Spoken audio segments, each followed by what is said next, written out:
I want to call this meeting of the Carpentersville Village Board to order. Kelly, would you please call the roll? Trustee Burroway? Aye. Trustee Stevens? Here. Trustee Humper? Here. Trustee Savvy? Here. Trustee Rayberg? Here. Trustee Schultz? Here. President Ritter? Here. We'll rise for the Pledge of Allegiance and remain standing for an invocation for Pastor Phil Zielinski. I pledge allegiance to the flag of the United States of America and to the republic for which it stands, one nation, under God, indivisible, with liberty and justice for all. Pastor Phil. Lord, we're grateful to be here tonight and for this board to be able to conduct the business of this village. We're thankful for all that you've given this village and blessed it with over the years, and we pray that you would continue to bless it and keep it in the years ahead. We pray for all those who work for the village, asking you to give them safety and keep them from harm's way.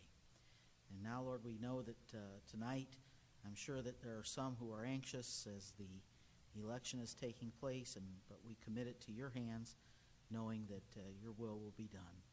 We pray all this in the name of the Creator. Amen.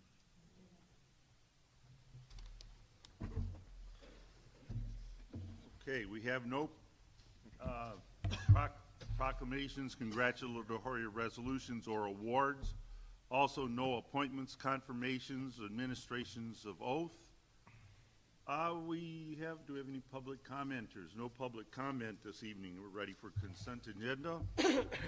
All items listed on the consent agenda will be enacted by one motion. There'll be no separate discussion of those items unless the trustee so requests, in which event the item will be removed from the general order of business and considered in its normal sequence on the agenda. Any items to be removed? I'd like to remove B. B. I'll motion to pass the consent agenda without item B. I'll second. Okay. I'm sorry, Mr. President. Before you call this, I believe there was a slight correction, a scrivener's error on item J. And at the very end, I'm going to look to Director Cole to make sure I have this right. The very end refers to an hourly rate of $76.65. That correct number is $76.31. Just want to note that correction for the record. Yeah. And ask if that's As amended. Motioner, are you okay with Yes, I'll amend my motion for that. I believe it was Trustee Rayberg. Yes, it was. Favor? All right. You okay with that? Thank you, President Ritter. Okay, then motion and second as amended. Kelly, call the roll again. Trustee Schultz? Yes. Trustee Rayberg? Yes. Trustee Savvy? Yes. Trustee Humper? Yes. Trustee Stevens? Yes. Trustee Burroway? Yes. Thank you. All right, then we would go to item B, an ordinance authorizing reallocation of unused private activity bond volume cap allocation. Need a motion? I'll motion to pass this item. I'll second. Motion Paul, second Jeff. Mark, you want to? This is something the village has done a number of times over the course when we don't have an economic activity that would use this volume cap. We give this back to the county, and then the county works with other municipalities or agencies in the county that would use it, and Hitesh has negotiated it this year. So Right. It's like, good evening, and thank you, Manager Rooney. Yeah, the IRIVDA, the Upper Illinois River Valley Development Authority, which kind of uses this, and they do the work for us, either in the Carpentersville or in the Kane County. So in the past, we have done this for years when we don't need this cap, and the deadline is by April 30th. So once the board authorizes today, we will send a letter to the governor's office saying that they can transfer it. And the good thing is, if we need it in the future, we can always have it back by September 30th. So in case, something changes, circumstances changes in the next few months, we have that option too. So this is a really good thing for the community, the Kane County, the Carpentersville, and the overall in the state. for economic development. For the economic developments, yes. And Specifically industrial type siting. Ginger, do you have any specific questions? Or I wondered if you could give me an example. I'm not familiar with this. If a company came into town and wanted to borrow money, there are some state monies available. But it gets to a certain point where we can't use it, so we put it back in the pool. And they use it like even I was talking to the director Patrick Burke. He told me that they used it in his previous job for some of those housing projects too. So they take it, and because of it, they get the tax exemption because the municipalities are involved in that. So it's like a cheaper borrowing cost, and they use it. They look at the projects statewide. And this It's is not what- actually, it's not like a grant that we're not using in town. It's more, they call it the volume cap for municipal bonding. And then they combine it to all these in the Fox Valley to combine. So we get a larger pool. So if they were going to relocate Boeing or Caterpillar or, one of those bigger industrial parks or one facility, it could be utilized. We did not use it for the plastic firm that relocated in the industrial park. It could have, though, but they Right. used TIF monies and didn't qualify for that use Have of the we volume used cap. any money from it in the past? In the 6.5 years I've been here, we've not used it in Carpentersville. We haven't. It's not a gift, it's a loan, right? It's a I mean, loan, yeah, but it's a it's a loan. subsidized Oh, rate. okay, It's- okay. It a is sub- not just, Okay. Here's 2 million, give it out. We would use that. Got But it. it's, here's 2 I million. don't know that you I could read borrow anywheres it in if here you that it want- was a yeah. loan. You could borrow it if you want to build Got a it. plant in Carpentersville, but since we haven't used it and the deadline is coming, we throw it back in the pool for somebody else to borrow from. Got it. Any other questions from anybody else now that it we've the had quarter? this? All right, if not, we have a motion and second. Kelly, call the roll, please. Trustee Stevens?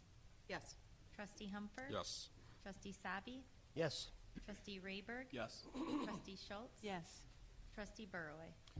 Yes. All right, we have 3 different managers' reports from Mr. Cole and Mr. Gray and for Mr. JP. So, Bob?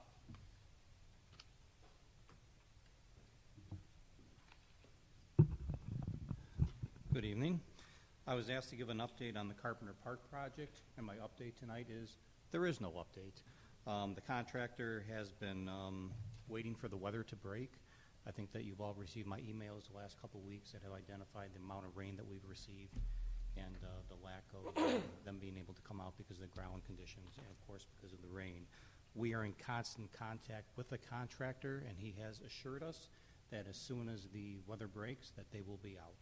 And they are very anxious to get this project completed, as we are as well. Another quick update on the Keith Andres Park. All of the appurtenances that go into that park have been purchased. They're on order, and the contractor should be in town within the next month to start that project as well. And those are my updates. Any questions? Question? No, I just, Pat. we mentioned that at the events committee too, that if we have a rainy spring, it's going to be delayed a little bit. They can't be moving around mud at this point, and we're supposed to have snow maybe tomorrow night, the next day, so for a little bit. So it's not going to last long, but, Hopefully not. yeah, so. Thank you, Bob. Anything else? Thank you.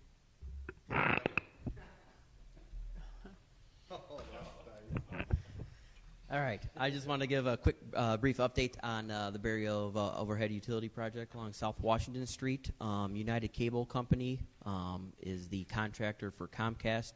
They're the main contractor that's putting in all the underground conduit. They're about 75% complete, and they are scheduled to be completed by the end of next week. At that point, so that'll be Comcast facilities will all be completed. At that point, ComEd will come into town, and they're scheduled to be in here for about a month. So I think they're looking at about the end of April sometime they should be done. Once their facilities are relocated into the conduit, they'll actually what's called top the poles. They cut the tops of the poles off, and the remaining pole and AT&T's facilities is all the responsibility of AT&T. So once ComEd is done with that, AT&T will come in.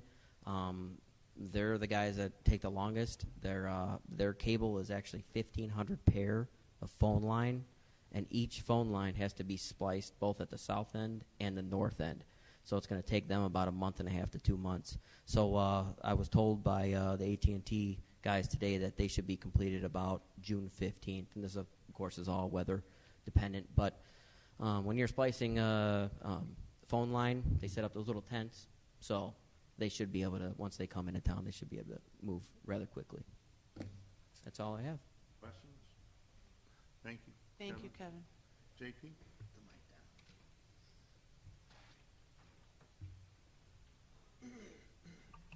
To justice. This afternoon, about 2:09, fire crews responded to Dundee Crown High School for reported smoke in the auditorium. When the crews arrived, they were met by staff from the high school, as the plan is designed to do, and they were directed to the auditorium where they found a small fire burning in the catwalk area. The fire was extinguished very quickly, and crews remaining on scene to ventilate smoke and monitor for carbon monoxide. School was able to have the students return to the classrooms in about 30 minutes, and there were no injuries or no structural damage done to the high school. I would like to note that it was a great testament of pre-planning and having the school's faculty and staff do everything that they're exactly trained to do. Instead of calling 911, they activated the fire alarm, which is even faster because it's automated to get the information to us. And when we arrived on the scene, the staff met our crews, directed them, and gave them a quick update of what the potential was, and they were able to go in and mitigate the incident without effect. So, Do we know what the cause was? it's still under investigation, but not suspicious. Anyone else? Not suspicious? No, not at all. Well, Thank you. Well, it'd be time for reports. Pat, you have a report this evening? Just that our next Parks and Special Events meeting will be, I believe it's April 19th.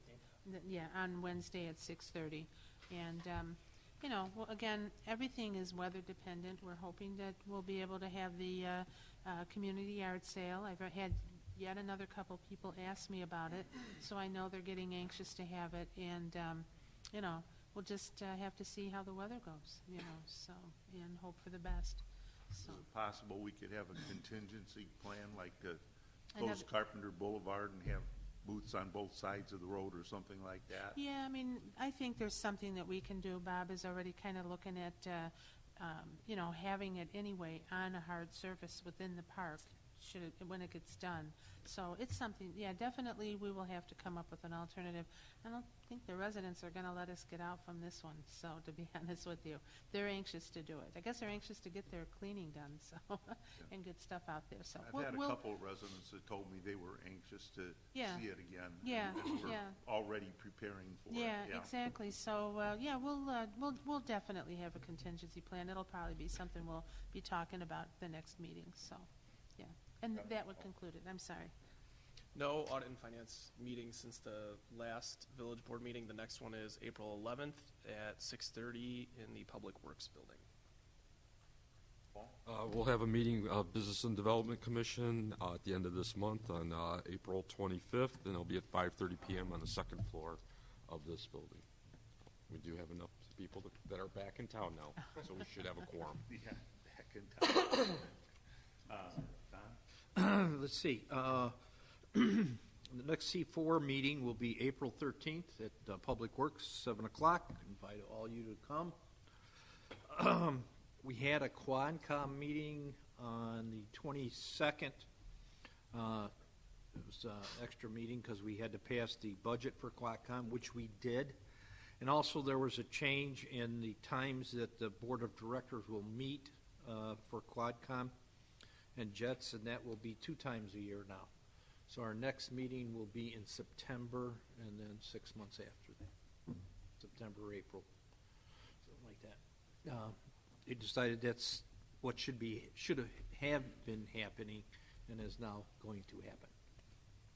Okay. Well, that concludes our reports, I think, yeah. Old business, none. New business, none.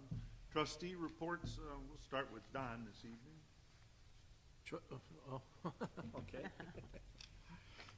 I always like to catch you unaware, Don. Yeah, you did. Yeah, you really caught me unaware there. I can mention this. We had a Jelkies Creek Fox River Watershed Coalition meeting last night, and we talked several items. about financials, membership, and stuff like that.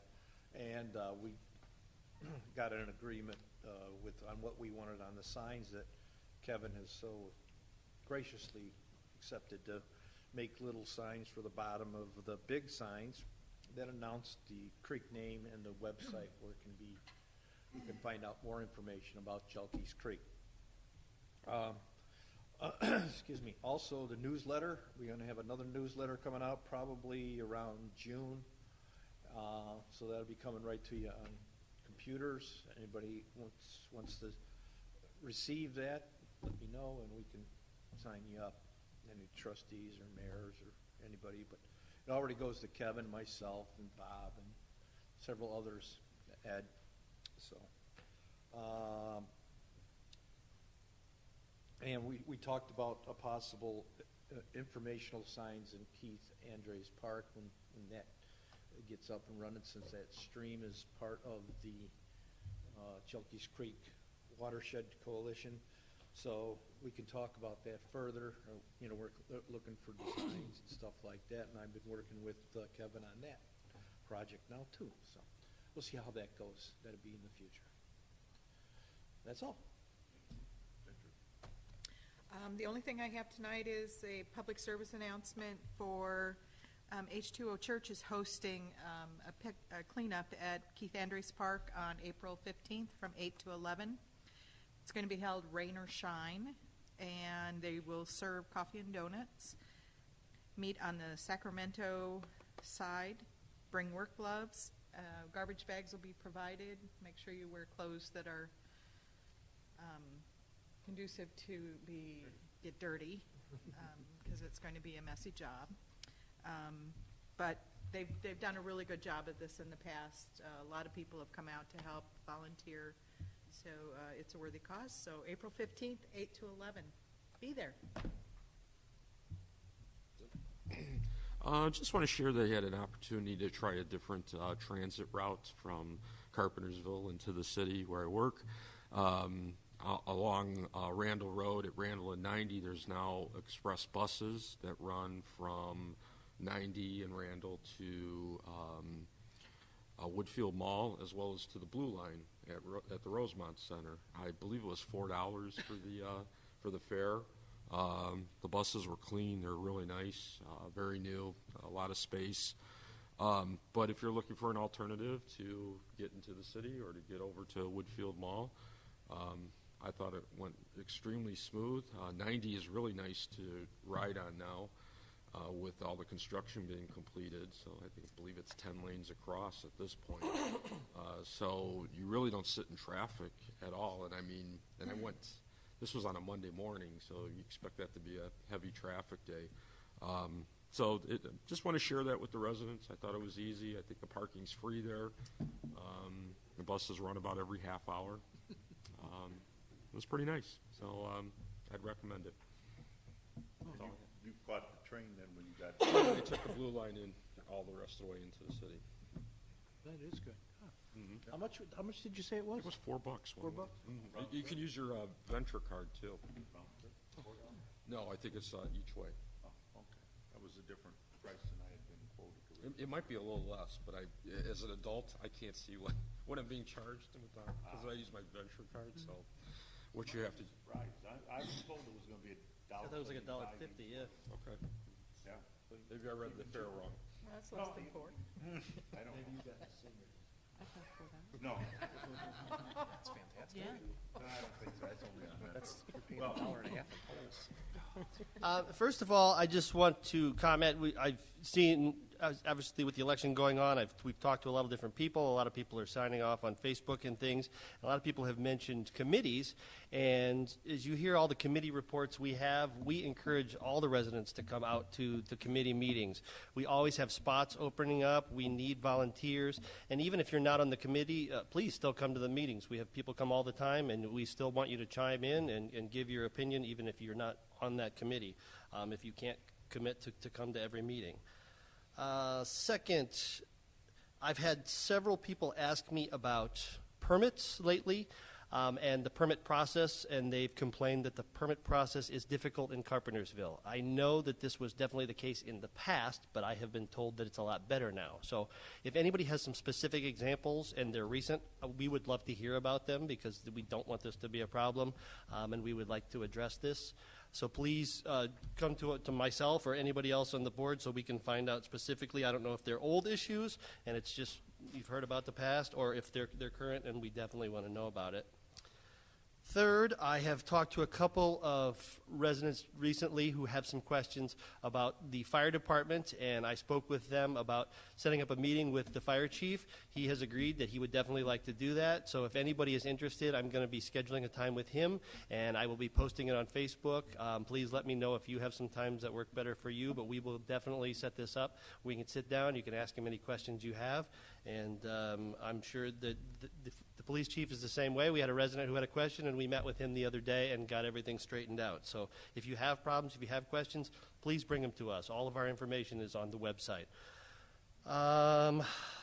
Next, we talked at the last meeting about our trash and how your bill is going to go down one way or the other. The rate that we have renegotiated is going down, but we are discussing whether or not we will have stickers for yard waste. If anybody has any comments about this, I would welcome your feedback. I've talked to a couple different people who don't want the stickers. I've talked to a couple people who do, but we would like feedback because we are going to be making this decision coming up here pretty soon.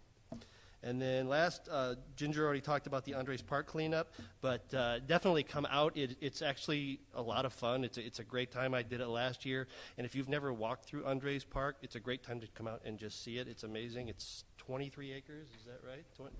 26 acres, so we can use all the help we can get to clean it up. And even if you can only come for an hour and fill up a couple of bags, it's a great way to see the park and meet some people in Carpentersville. Thank you. Just a couple things for me tonight. I want to thank and congratulate Kevin Goethals for working on our transparency score and getting that up a little bit. Thank you very much for doing what you needed to do to the website to get it closer to 100%. And also thank you for committing to continue to reach towards 100%, even if that measurement won't be gauged going forward. So thank you. The other thing, just a real quick thing, I'm excited to talk term limits tonight, too. That's it. I also wanted to give a shout out. Thank you, Ginger, for mentioning Adam's community efforts for H2O Church. But I believe we didn't know what was going on. I didn't receive any emails, but I guess Boy Scout Troop 154 did a cleanup along the dam. And I wanted to say thank you to them. Don't know that they're a local troop here. I think ours is 143. But I'm sorry. Are you from that troop? Oh, I didn't think. Oh, okay. But I did want to say thank you to them. So it was posted on Facebook, and I hadn't really heard about it. But I appreciate the effort that they did. And lastly, I did want to mention too, to piggyback on what Jeff was saying, yes, we are always looking for volunteers, always looking for new ideas. Committees are always open to the public, and the cleanup is a great way to see Keith Andrews Park. It's not leafed out yet, so it's actually kind of nice in a way to just get in there and see it. We don't clean the whole 26 acres, thank goodness. Camber does a great job, and what really they're going to do is we're just going to be picking up that winter trash that sort of blows around. So, and luckily it's nothing like we had in the past, So, and then the last thing is, speaking of Camber, we did I had a meeting with Bob and Mike and Dave from Camber, and they're again very excited to be working in the park. That very nice walled area that you see from Sacramento, they're going to be planting flowers. They're going to be doing some seeding, and they're also going to be working on some trails. I believe it was was it by Austin, Bob? I think he said, yeah, they're going to be working on some trails down there and extending it there, and they're still promoting it as, a premier park, and I think they're still very excited, very committed, and it'll be interesting once we get it going and to see how that looks once Sacramento is all done. They're very excited for it. Like to have another kind of little ribbon cutting in a way, invite the Andrews family. They follow Camber very closely on Facebook, so they're interested in what's going on. So I think they'll be very excited to see how that turns out. So it was a good meeting, as always, with them. So, and that would conclude my report. Thank you. It's nothing like the first major cleanup when they were bringing out mattresses and bicycles, Grocery shopping Yeah, carts. yeah. It was, that one was measured by the truckloads, and this is be measured by the bags. Yeah. It'll just be blowing. Yeah. Same thing you have to pick up in your yard, or I do sometimes. I live near Main Street, and tends to bring a lot of little bags and things like that blow in. But yeah, it'll be a lot different than the original cleanup. Northwest Municipal Conference Legislative Committee, that's the one that I'm on, and we're tracking literally hundreds of bills right now that could affect villages and so forth. Just two that I think could be very difficult if they get passed. One of them is a bill that would say that if you're going to bid on a public works project, you must have an apprentice program. Well, small businesses can't run apprentice programs. They can't have schools and classes and all that. So that basically cuts out any small business and leaves it only to the big guys, you know, the real largest firms who would have that. It really would make competitive bidding very difficult, because now you're down to 2 or 3 people who could bid if they have this rule. So that's one that I've been watching, and we'll sound off when it comes to the right time at various committees, because we have to do whatever whatever we can to keep construction down. And the other one that comes up every year is called line of duty, in the line of duty. There's a rule that says if firemen are hurt in the line of duty, they get an increased pension program, and it involves their families and so forth. But every year somebody tries to extend it to training time, traveling to and from training. So if you got in a car accident, you would get a line of duty pension. It would be a real pension buster, you know, because there are just too many. It raises too many times when it's really not a line of duty. It's just doing your normal thing. It's not above and beyond the call. So that one has been fought several times over several years, and I will continue to watch that one. And probably 2 weeks from now, I'll have a report of some others that have gotten to the point now where we really have to worry about them. Pat and I attended a meeting with the Dundee Township Park District. It was concerning Bonnie Dundee Golf Course. The township is considering where they could add more soccer fields to their existing facilities, because there's such a demand for soccer fields. And their main area is behind us here on Beesinger property, which they nicely let the township use that for $1 a year rental or something. But if they ever decide to develop the property, and there have been some rumors about development, the township would lose those soccer fields, and they're trying to figure out where they could place them. And one of the ideas that was floated was to make Bonnie Dundee a 9-hole course, and then use the north half of that to create soccer fields and walking track and so forth and so on, and make it a little bit more like Randall Oaks, where this golf course, but then there's a lot of community picnic area and so forth. So it's just an idea. They had a sounding board kind of meeting. You'll see more and more about it, but opportunities to speak up on it are probably going to be quite numerous, because it's a pretty major deal. So you might want to watch for the ideas concerning Bonnie Dundee Golf Course. We did have a ribbon cutting for Southern Bell last week. They continue to have really good crowds, even weekdays, even on Monday, which is normally not a restaurant day. I stopped in there, and they were about 50% full for on a Monday. That's a pretty good deal, so they're doing well. And Patrick Burke and I continuing our visits to various entities around town, and we were recommended by a real estate broker and a mortgage guy that we met 3 weeks ago to visit Dumas Brothers. They're on Route 31. They're custom builders, and they had pictures of some of the houses they built. They're like $1 million mansions that they build quite extensively. So we had a nice talk with them about, did they ever think they would get interested in building things in Carpentersville, if they would ever want to do anything like that. And they were very interested. And it was just a real nice visit. It's a company that's pretty quiet, but it's actually quite a large company. And they do all their contractors, but they also have a lot of their own subcontractors. So it's a full service with architectural service and everything. Nice business. Nice couple of guys to talk to. Noise ordinance. We've had some discussions with a resident about noise, the chief and Jeff and I, and we're starting to determine it's getting to be spring. During the winter, you don't have a lot of noise problems, but people have to remember we are watching and we are cracking down on noise violence or noise ordinance violations.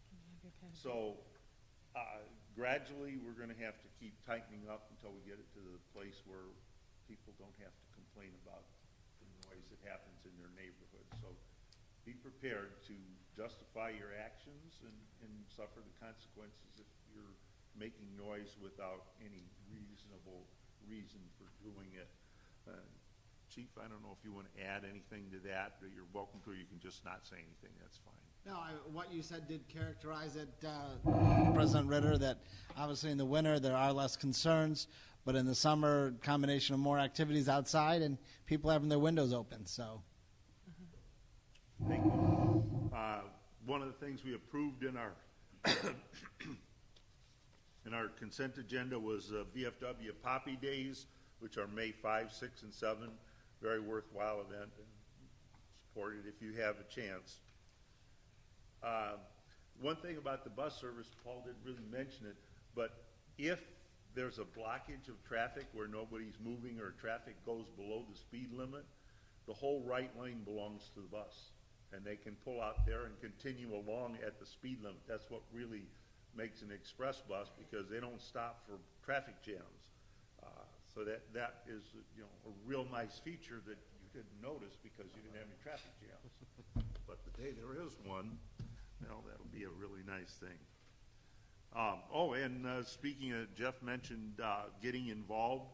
We do have an opening on the Audit and Finance Commission, and we also have an opening on the Events Commission. We had a husband and wife who recently resigned, and we're on those two commissions. So there's about 2 weeks left of the waiting period. I have to wait 21 days, and then after 21 days I can fill openings. So if you're interested in Audit and Finance or the Events Commission, just drop me an email. I'm on the village website. You can just drop me an email, let me know. I'll sit down and talk with you, and we'll find some people for our two commissions or committees. I never remember which is which. That would conclude my remarks. We do have a closed session this evening for sections 2C1 and 2C11 of the Open Meetings Act. I need a motion to move. A motion. I'll second. Motion Ginger, second Jeff. Call the roll, please, Kevin. Kelly. Kevin, I'm sorry. You two sound alike and you sit together. This is not good. Trustee Sabi, Yes. Trustee Rayberg, Yes. Trustee Schultz, Yes. Trustee Burroway, Yes. Trustee Stevens, Yes. Trustee Humphries. Yes.